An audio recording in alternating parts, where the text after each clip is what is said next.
Dalam nama Bapa dan Putra dan Roh Kudus. Amin.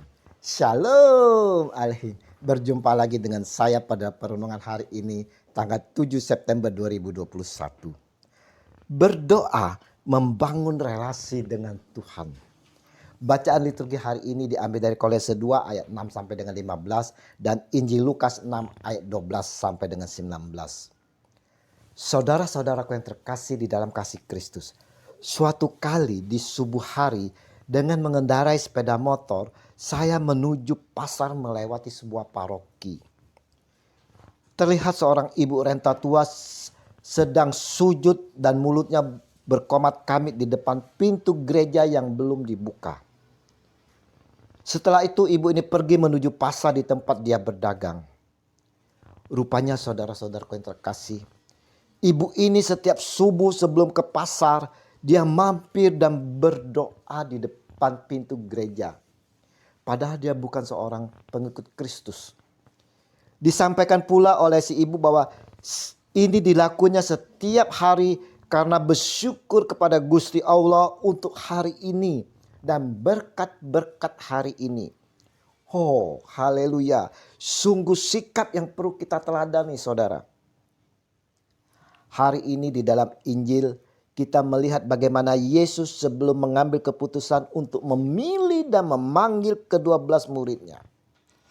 Yesus berkesempatan untuk berdoa kepada Allah Bapa semalam-malaman. Nah, saudaraku yang terkasih, adakah kita seperti Yesus yang berdoa semalam-malaman sebelum bertindak mengambil keputusan? Atau adakah kita seperti ibu renta tua di atas yang setiap subuh berdoa mengucap syukur untuk hari ini dan berkat-berkat hari ini? Doa dihayati dan dipraktekkan Yesus secara intensif pada waktu malam hari, saudara. Doa merupakan nafas kehidupan dari Yesus sendiri. Begitu juga dengan ibu renta tua di atas. Saudara-saudaraku yang terkasih, umat Israel memiliki tradisi berdoa seperti yang tertulis di dalam Mazmur. 7 kali dalam sehari aku memuji Engkau karena hukum-Mu yang adil. Mazmur 119 ayat 164. Doa 7 kali tersebut, saudara, dalam sehari meliputi pertama doa senja yang dilakukan pada pukul 18. Yang kedua doa malam waktu mau tidur. Yang ketiga doa tengah malam pukul 24. Yang keempat doa menjelang pagi, yaitu doa sekitar pukul 5 sampai pukul 6. Yang kelima doa jam ketiga yaitu pukul 9. Doa jam ke-6 yaitu pukul 12 dan doa jam ke-9 yaitu pukul 15 siang. Doa dengan 7 kali sehari ini bukan berarti umat Israel setiap jam tersebut ke sinagoga, saudara, atau umat-umat gereja ortodoks Syria dan Koptik untuk pergi ke gereja. No, tidak, saudara. Tapi mereka sisihkan waktu secara khusus untuk Allah. Mereka berdoa di tempat di mana saat itu mereka berada. Dan ini tak akan mengganggu aktivitas maupun pekerjaan menjadi terbengkalai. Bagaimana dengan kita, saudara? Bagaimana dengan doa kita? Berapa kali kita berdoa di dalam sehari? Adakah kita memiliki pemahaman bahwa doa merupakan nafas kehidupan kita? Kalau kita renungkan Injil hari ini, mungkin ada dari antara kita bertanya, loh, Yesus kan Allah, kok masih mau berdoa? Pertanyaan yang menarik dibutuhkan klarifikasi, saudara. Dalam Kolose ditulis, Ia adalah gambar Allah yang tidak kelihatan, yang sulung, lebih utama dari segala yang diciptakan. Kolose 1 ayat 15. Sementara di Wahyu, Aku adalah Alfa dan Omega, firman Tuhan Allah yang ada dan yang sudah ada dan yang akan datang, yang maha kuasa. Wahyu 1 ayat 8. Dan Yesus pun mengatakan, aku dan Bapa adalah satu. Yohanes 10 ayat 30.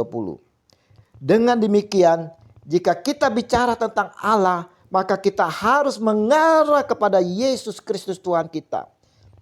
Karena melalui Dialah Allah itu nyata, dan kehadiran Yesus merupakan Sang Sabda yang menjadi manusia. Saudara-saudaraku yang terkasih, Yesus berdoa semalaman kepada Allah. Ini menunjukkan bahwa akan kemanusiaan diri Yesus sendiri yang 100% adalah manusia, yang butuh pertolongan kuasa dari Allah. Dan ini pula mau memberikan contoh keteladanan kepada kita sebagai manusia, sebagai pengikutnya saudara. Di mana berdoa, khususnya di dalam situasi yang sangat penting, kita perlu libatkan Allah.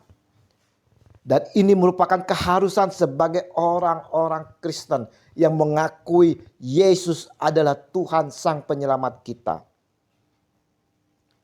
Apakah kita juga berdoa di dalam segala mengambil keputusan untuk bertindak, saudara? Adakah kita melibatkan Tuhan Yesus di dalam setiap lini kehidupan kita? Berdoa seharusnya menjadi condition sine qua non untuk umat beriman. Dengan berdoa, kita membangun relasi dengan Allah. Kita berkomunikasi dengan Allah.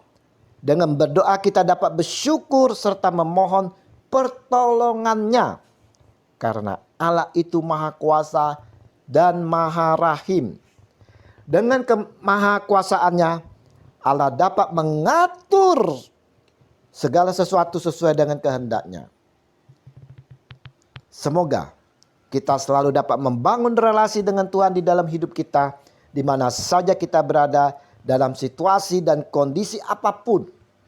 Kita mau berdoa kepada Tuhan Yesus Tuhan kita, berkomunikasi dengan Tuhan, dan sertakan selalu Tuhan Yesus di dalam setiap lini kehidupan kita. Kemuliaan kepada Bapa dan Putra dan Roh Kudus, seperti pada permulaan, sekarang, selalu, dan sepanjang segala abad. Amin. Dalam nama Bapa dan Putra dan Roh Kudus. Amin. Alahim Shalom.